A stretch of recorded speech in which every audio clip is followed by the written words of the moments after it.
오늘 하나님께서 우리에게 주신 말씀은 야고보서 4장 7절로 10절까지 말씀입니다. 야고보서 4장 7절로 10절까지 말씀. 길지 않으니까 우리 한 목소리를 같이 한번 읽었으면 좋겠습니다. 야고보서 4장 7절부터 10절까지 말씀 같이 읽겠습니다. 시작. 그런즉 너희는 하나님께 복종할지어다. 마귀를 대적하라. 그리하면 너희를 피하리라. 하나님을 가까이 하라. 그리하면 너희를 가까이 하시리라. 죄인들아 손을 깨끗이 하라. 두 마음을 품은 자들아 마음을 성결하게 하라. 슬퍼하며 애통하며 울지어다. 너희 웃음을 애통으로 너희 즐거움을 근심으로 바꿀지어다. 주 앞에서 낮추라. 그리하면 주께서 너희를 높이시리라. 아멘. 지난 시간에 저희가 함께 살펴봤던 말씀은 4장 1절부터 6절까지 말씀이었고요. 제가 두 번에 걸쳐서 좀 말씀을 함께 살펴보았습니다. 특별히 공동체 안에 다툼과 싸움이 일어나는 원인을 세 가지로 야고보서의 저자가 우리에게 말씀해 주고 있다라고 이야기를 드렸었죠.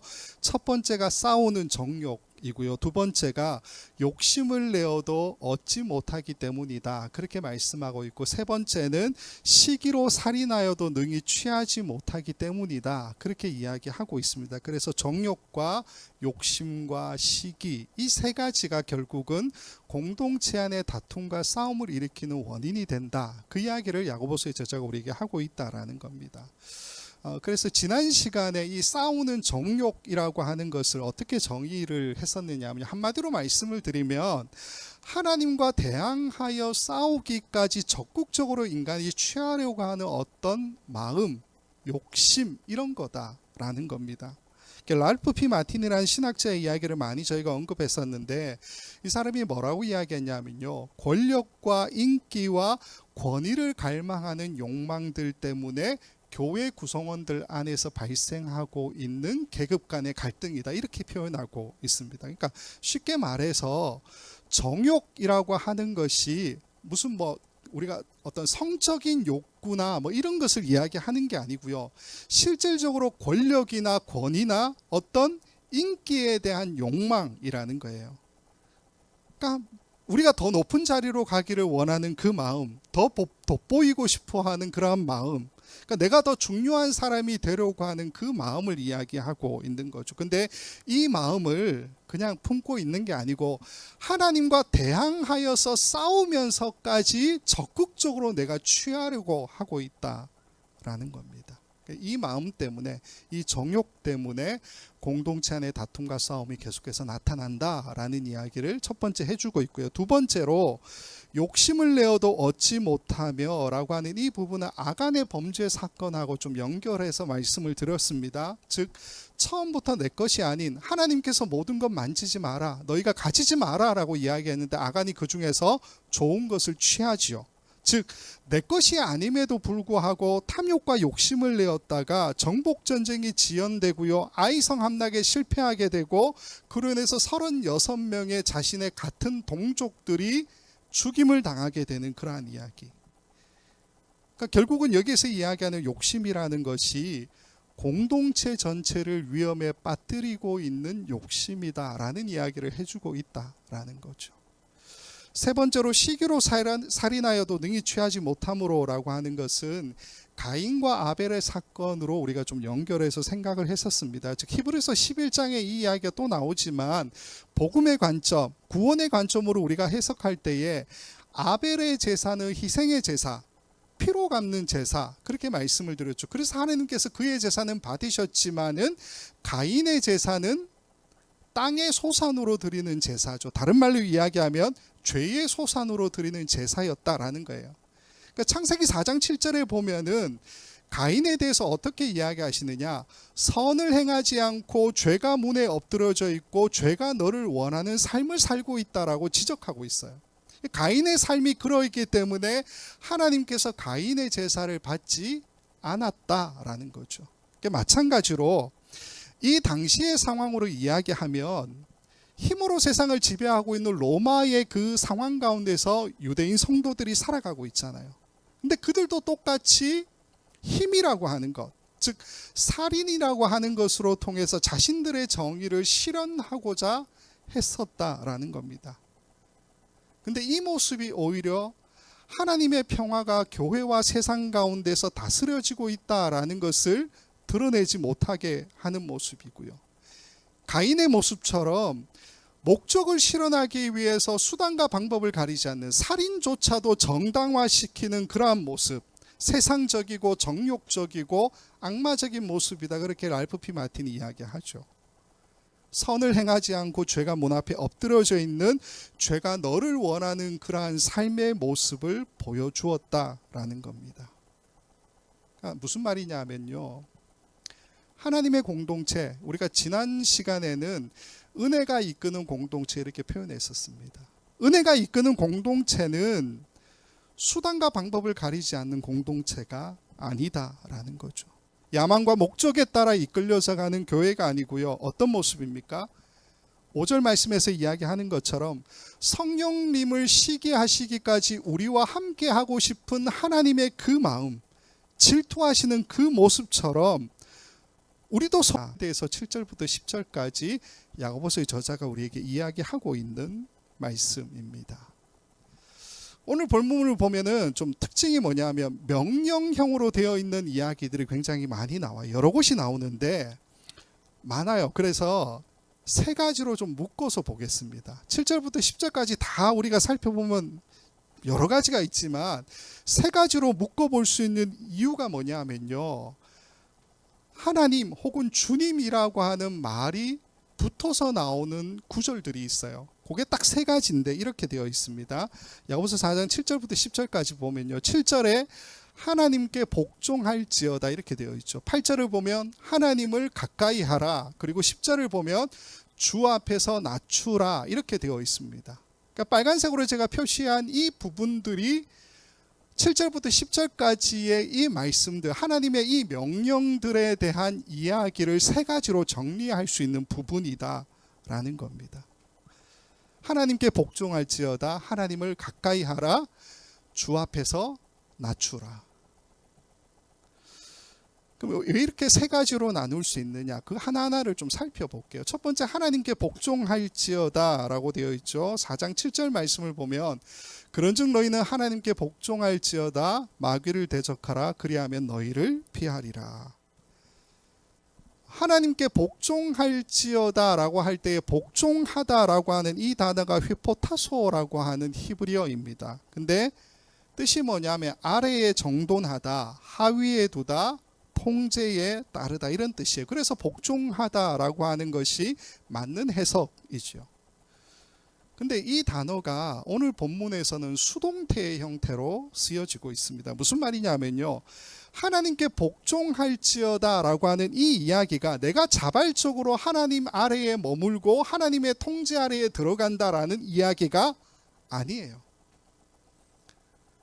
그렇게 하지 않으면 안 되기 때문에 나는 복종한다, 복종이 된다, 오히려 이런 의미가 더 강하게 나타나고 있는 단어라는 겁니다. 쉽게 말씀을 드리면 주인을 따르는 종이 주인을 뛰어넘어서 자기 멋대로 중요한 일을 결정하지 못하지 않습니까? 즉 하나님께 복종한다라고 하는 것은 곧 우리가 주인이신 하나님 아래에서 그분의 통제 안에 있는 존재가 된다라는 것을 이야기하고 있죠. 즉 내 멋대로 하는 것이 아니고 주인님의 뜻대로 한다라는 것을 이야기하고 있는 단어라는 겁니다. 두 번째로 이제 하나님을 가까이 하라, 좀 짧게 하고 넘어갈게요. 왜냐하면 뒤에 또 이야기가 나오니까. 두 번째로 하나님을 가까이 하라라는 이야기인데 4장 8절 9절을 우리가 같이 볼게요. 하나님을 가까이 하라, 그리하면 너희를 가까이 하시리라. 죄인들아 손을 깨끗이 하라. 두 마음을 품은 자들아 마음을 성결하게 하라. 슬퍼하며 애통하며 울지어다. 너희 웃음을 애통으로 너희 즐거움을 근심으로 바꿀지어다. 8절과 9절을 같이 묶어서 하나님을 가까이 하라라고 하는 그 명령으로 좀 묶어볼 수 있는 이유가 있습니다. 조금 이따 설명을 좀 드리고요.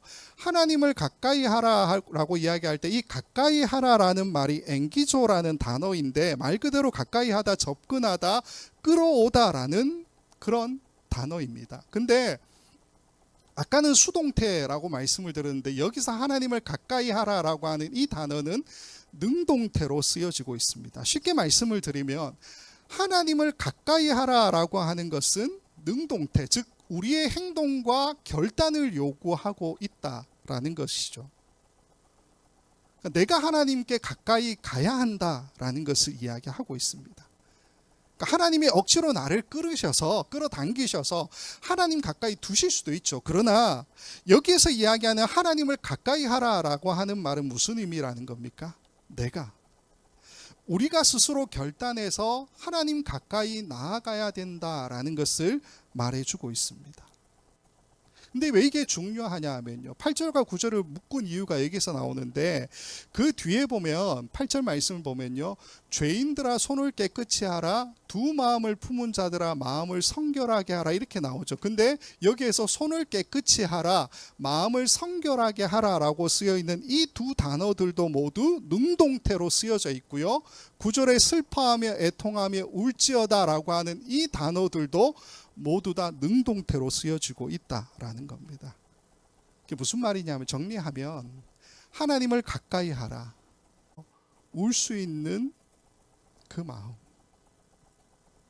그게 적극적인 나의 행동으로 나타나야 한다라는 것을 이야기해 주고 있는 말씀이라는 겁니다. 세 번째는 이제 주 앞에서 낮추라라는 말씀인데요, 10절에 이렇게 돼 있죠. 주 앞에서 낮추라, 그리하면 주께서 너희를 높이시리라. 주 앞에서 낮추라 할 때 이 낮추다라고 하는 단어가 타페이노라고 하는 단어를 쓰고 있는데, 이 단어는 능동태일까요, 수동태일까요? 처음에 수동태, 두 번째는 능동태, 여기서는 수동태로 쓰이고 있습니다. 원래 이 단어가 낮추다, 내리다, 겸손하다라고 번역이 되는 단어인데, 우리가 이 10절 말씀을 보면 주 앞에서 낮추라라고 이야기하기 때문에 우리가 적극적으로 낮아져야 한다라는 것을 이야기하는 것처럼 보이지만 그게 아니에요.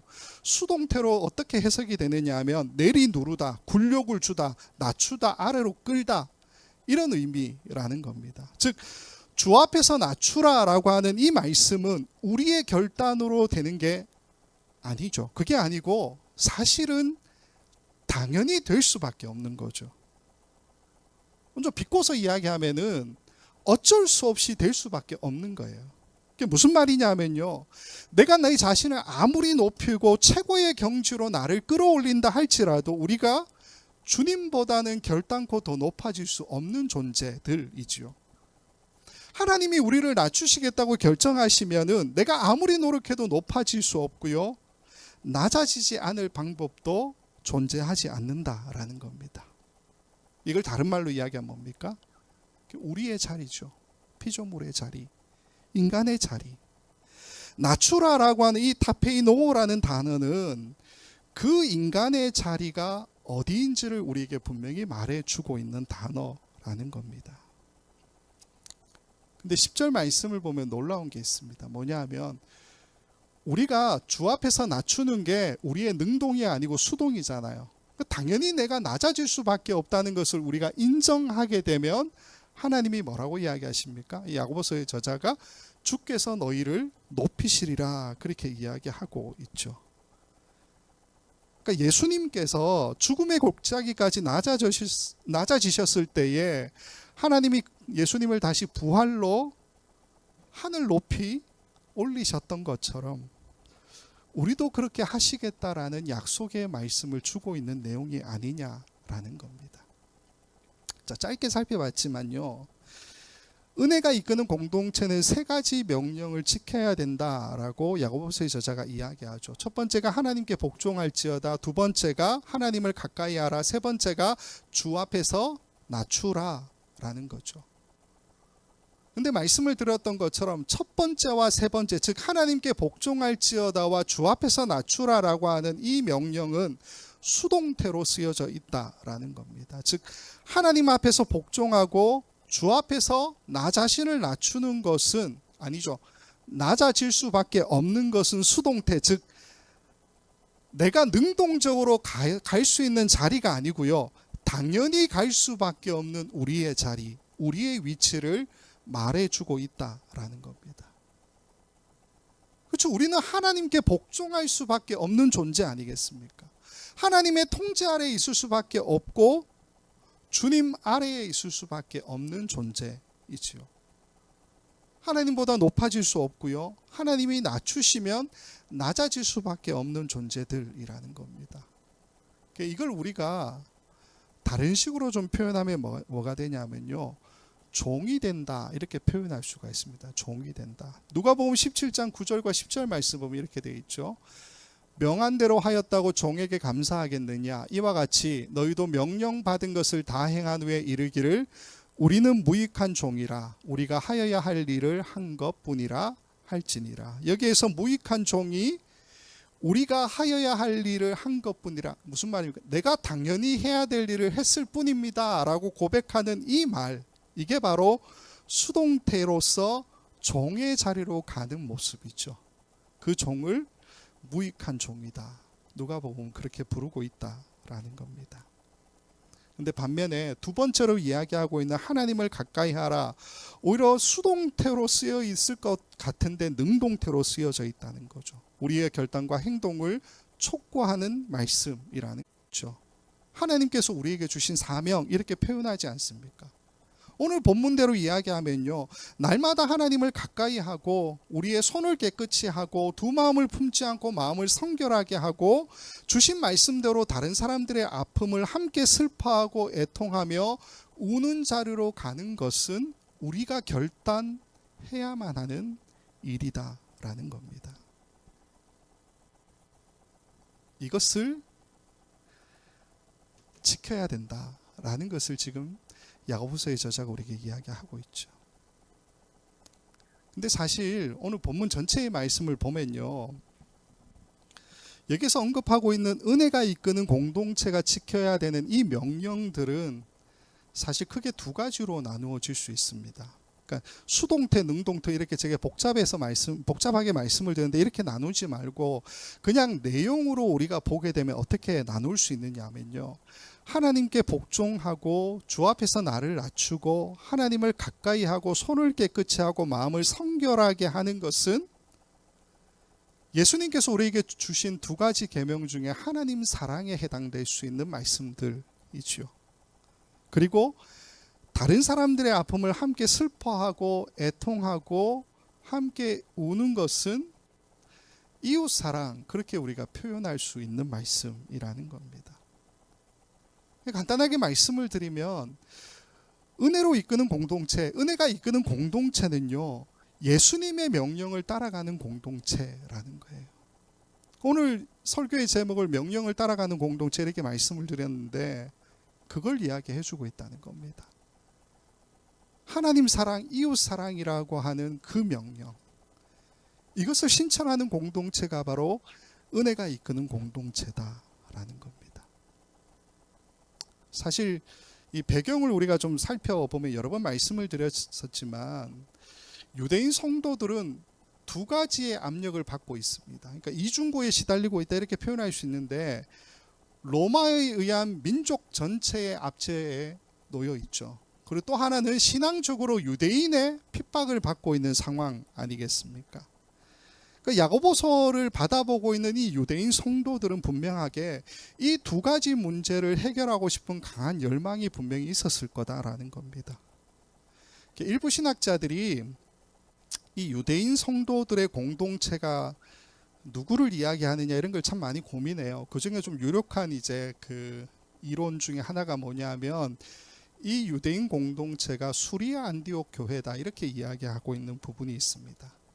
그러니까 예루살렘에 가까운, 그러나 이스라엘 영토는 아니고 그보다 북쪽에 위치해 있는데 지금은 튀르키예, 터키 최남단에 있고요, 시리아하고 국경이 가까운 쪽에 있는 안타키아라고 하는 작은 도시가 있습니다. 거기가 바로 이제 안디옥이다, 수리아 안디옥이다 그렇게 이야기하고 있어요. 그러니까 최초의 이방인 교회가 세워진 곳, 뭐 그렇게도 설명을 하는데 이 수리아 안디옥, 이 교회가 실질적으로는 유다 로마의 2차 전쟁이 있고 난 다음에 이제 로마에서 예루살렘이 멸망당하게 되잖아요. 다 무너지고 난 다음에 성도들이 뿔뿔이 흩어지죠.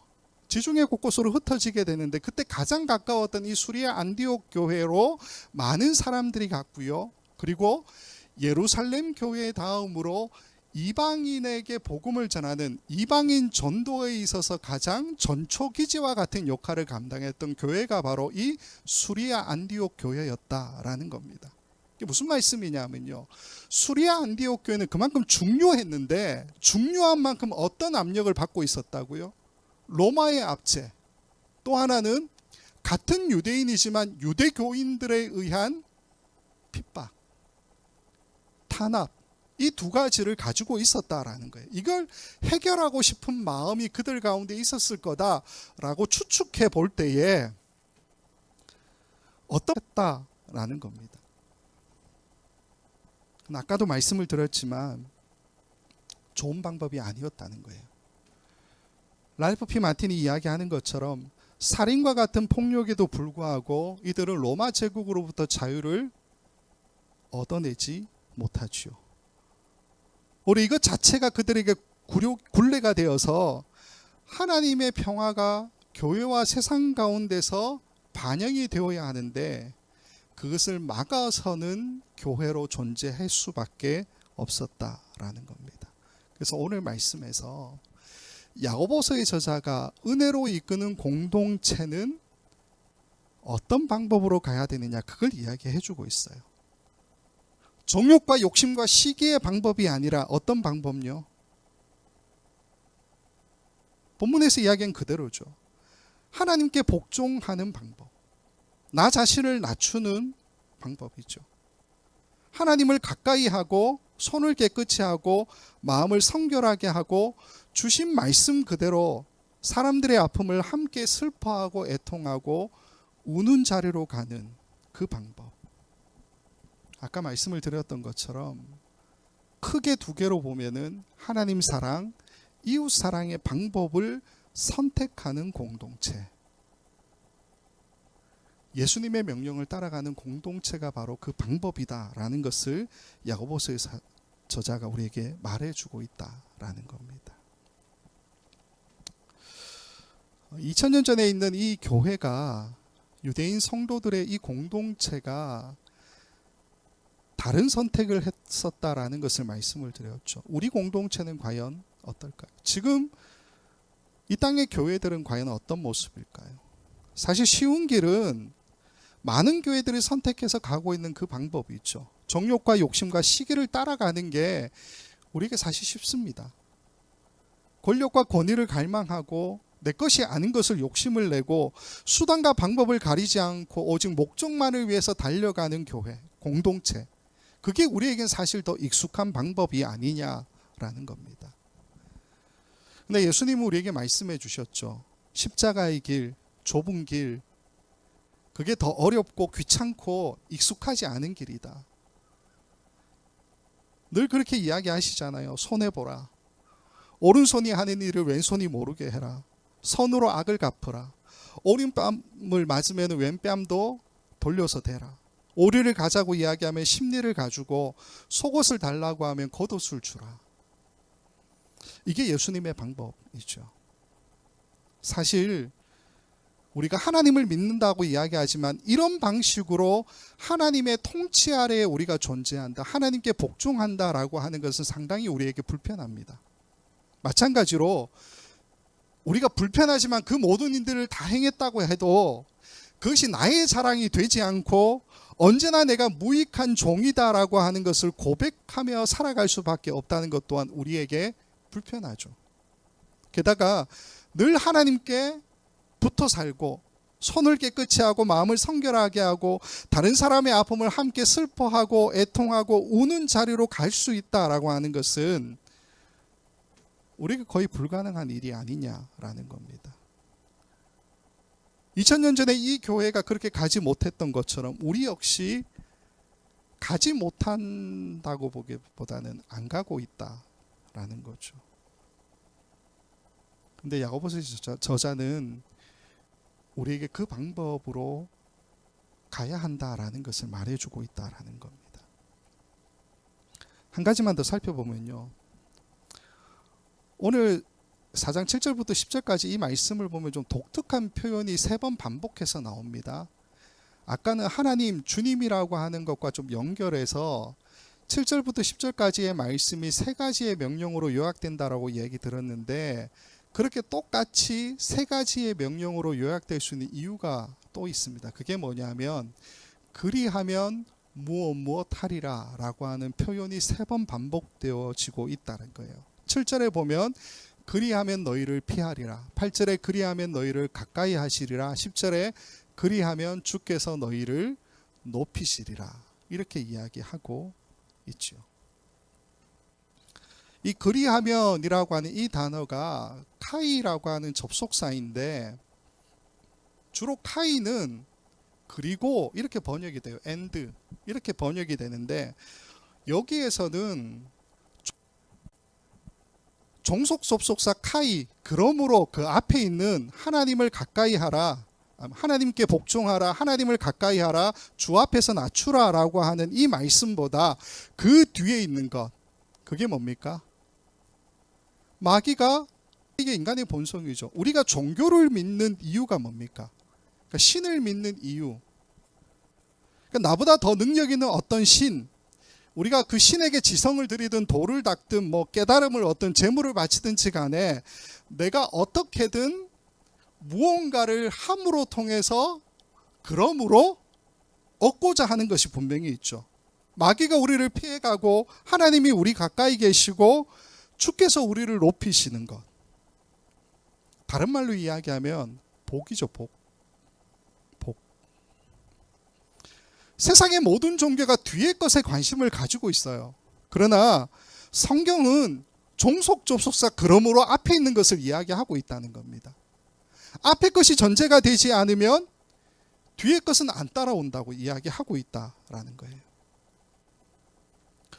구원관으로 우리가 좀 예를 들어 설명을 드리면요, 어떤 사람들은 구원에 대해서 내가 예수를 믿고 있기 때문에 이제 나의 구원은 완성이 되었다, 이렇게 생각하시는 분들이 있습니다. 그러니까 이제부터 내가 어떻게 살든지 간에 내가 원하는 대로 살아도 된다, 혹은 어차피 나는 구원받을 거니까 뭐 좀 막 살아도 괜찮지 않겠느냐, 그렇게 생각하는데요.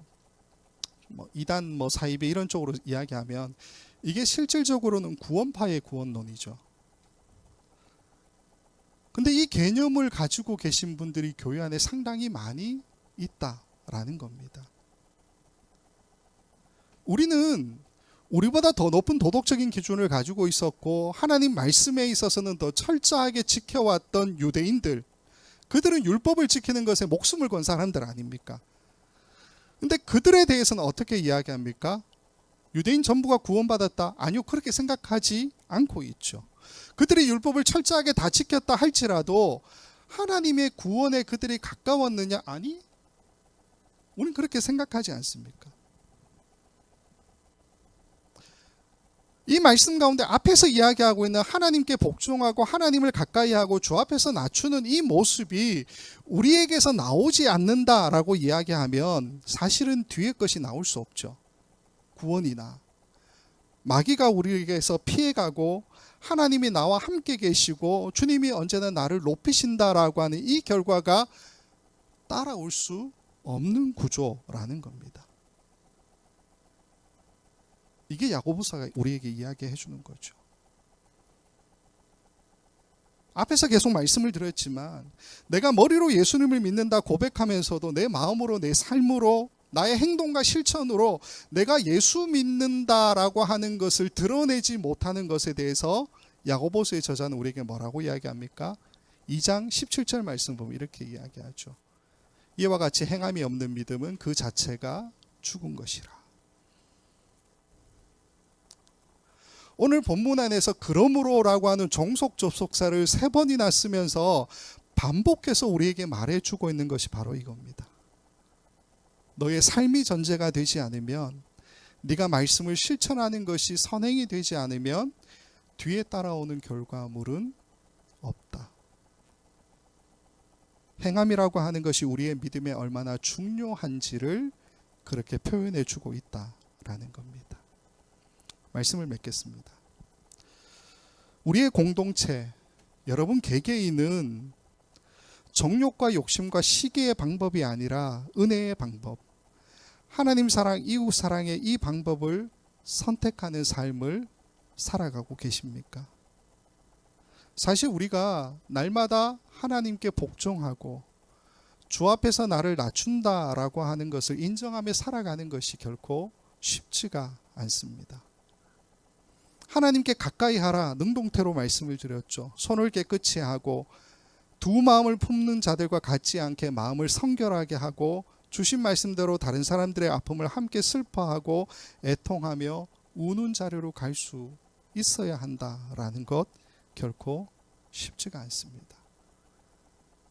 그러나 신앙생활은 야고보서의 저자가 우리에게 말해주고 있는 이 신앙은 매일매일 우리 자신에게 이 질문을 던질 수 있어야 된다라는 것을 이야기하죠. 다툼과 싸움이 있는 이 공동체, 그게 우리의 본성이라는 겁니다. 그러나 우리의 본성을 거부하고 은혜가 이끄는 공동체를 함께 만들어가기 위해서는 다른 것을 선택할 수 있어야 된다는 것을 분명히 우리에게 이야기해주고 있죠. 그리고 또 하나, 종속 접속사 그러므로가 우리에게 말해주는 것이 분명히 있습니다. 앞에 것이 전제가 되지 않으면 하나님이 우리 가까이 계시고 주님께서 우리를 높이시는 것에 관심을 가진다 할지라도 반드시 선행되어야 되는 것은 뭐라는 겁니까? 하나님께 복종하는, 하나님을 가까이 하는 주 앞에 공동체, 예수님의 명령을 따라가는 공동체를 함께 세워가야 하는 것이 바로 우리에게 주어져 있는 하나님의 사명이라는 겁니다. 이 사명을 함께 이루어갈 수 있는 저와 여러분 모두가 되기를 주님의 이름으로 간절히 축원을 드립니다. 기도하겠습니다. 좋으신 아버지 하나님, 부족하고 연약한 우리는 늘 다툼과 싸움의 본성을 어기지 못하고 살아가는 것을 고백합니다. 하나님, 우리에게서 정욕과 욕심과 시기의 방법을 버리기가 얼마나 힘든지를 오늘 말씀을 통해 다시 한번 생각해 보았습니다. 그러나 은혜가 이끄는 공동체에서 우리는 예수님의 명령을 따라가는 그 삶을 선택해야 됨을 다시 한번 깨닫게 됩니다. 하나님 사랑, 이웃 사랑을 선택하는 우리 모두가 되게 하시고 하나님께 복종하며 주 앞에서 나를 낮추고 하나님을 가까이 하는 우리 모두가 될 수 있도록 주께서 인도하여 주시옵소서. 늘 따라오는 결과물에 우리가 관심을 가지는 존재가 아니라 앞에 주어져 있는 이 말씀, 이 명령에 우리의 관심이 더 가는, 그래서 이 말씀을 통해 우리의 삶을 깨우고 우리의 교회를 깨우고 이 땅을 깨워나가는 우리 모두가 되도록 주께서 인도하여 주시옵소서. 감사하고 예수님의 이름으로 기도합니다.